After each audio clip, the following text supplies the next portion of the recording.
Investigators were able to find a lot about the Sutherland Springs shooter, Devin Patrick Kelly, almost immediately. Why were they able to put the pieces together in this case so fast, while in Las Vegas, now a month old, we still know so little?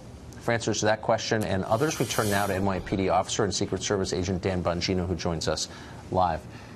So, Dan, first to the Texas shooting. Apparently, the Air Force did not, as you just heard Matt Finn report, enter this information about this man's court-martial and conviction and the year he spent in the brig into the criminal database that gun purchasers are run through. If they had put that information in there, would he have been prohibited from buying a gun? Yeah, he would have been prohibited from buying a gun, Tucker, and this is why the radical left can't possibly win this gun control debate. I mean, Tucker, think about the argument they're making to us, right? The argument they're making to us is, oh, don't worry, government can protect you. Listen, I love our military. God bless every man and woman that serves, but this was clearly a bureaucratic error that cost people their lives by officials in our government, as they're making the very same argument, by the way, that we need new laws, despite the fact that the old laws didn't work because people in the government that are supposed to make new laws didn't cooperate with the laws we have now. And look at what we have on our hands. But yes, he would have been stopped from buying a gun, and he wasn't. And look what happened. Right. And you see that with so many of our gun laws that are unenforced, including in the city of Chicago, where straw purchases are almost never prosecuted, even as they complain that they're a source of the problem, which they certainly are. Why do we know so much, and thank heaven we do, about this atrocity and still so little about the one that happened in Las Vegas more than a month ago?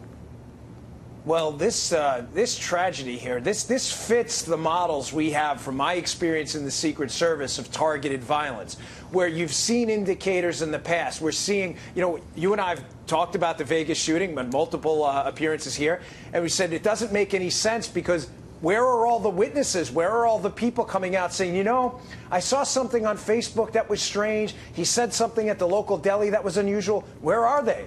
The answer is nowhere. Nobody's found them yet, or they're there and we just don't know about them. But in this case, we're seeing a litany of people come out and say, oh, there were odd Facebook posts. There's obviously a pattern of violent behavior. And as I've said repeatedly, when you look at models of targeted violence, Tucker, there's always a trail, always a trail. It's very rare, like in the Vegas shooting, where there's almost nothing there and it's a vacuum. So you don't think the investigation is different, but the crime is different. The perpetrator's different. Yeah, I mean, this guy seems to fit the pattern of people who go out there and targeted violence, assassinations, school shootings, homicidal maniacs like this who decide to go into church. And we don't know the motive yet, but it appears there's some connection there.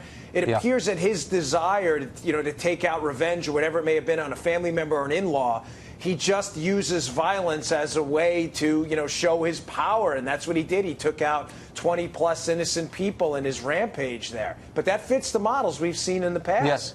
What are the lessons for the rest of us of this? Tucker, it pains me to say this, but churches are inherently vulnerable places. You have the right to protect yourself. There are wolves out there. There's a big conflict of visions, if I can steal a line from Thomas Sowell here. The left seems to believe that we can somehow legislate the evil out of people's hearts. You won't. Do not be a sheep. If you are a church, if you are a synagogue, you are in a uniquely vulnerable spot. It pains me to say that, but we live in a different time. You have an ingress, an exit, and an entrance point in the back. Therefore, everybody comes out of the same spot. Right. Tucker, where's everybody's attention in church? Ahead. Where's the shooter going to come in? He's going to come in the back.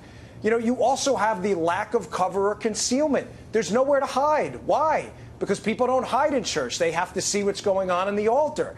There's nowhere to go. It doesn't give me any joy in telling you that, but in 12 years as a Secret Service agent, if you are in a church or a house of worship, you have an obligation now to realize that we live in a different world. It's sad. These are black swan events. But the penalty for being involved in a black swan event like this is death.